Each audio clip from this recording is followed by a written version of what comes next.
Hello friends, welcome to the Tech Design channel. So friends, today I will talk about the Sycom Custom RTX 3090 Ti graphics card. So friends, Sycom has recently released the RTX 3090 Ti G Master Hydro as a new graphics card option for their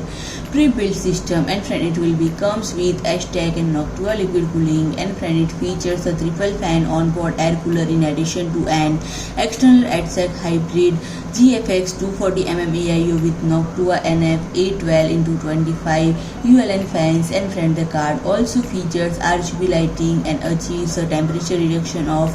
10 degrees Celsius to 15 degrees Celsius compared to their default air cooler, and friend the card doesn't feature any factory overclocking, but the increased thermal headroom allows the card to maintain average boost clock of 1802 MHz, increasing performance by 6%. And friend, Sycom currently offers the RTX 3090 Ti G Master Hydro as an option in 6 computer pair alongside the Core i9-12900K, Core i7-12700K or Ryzen 7 5800X with base pricing ranging from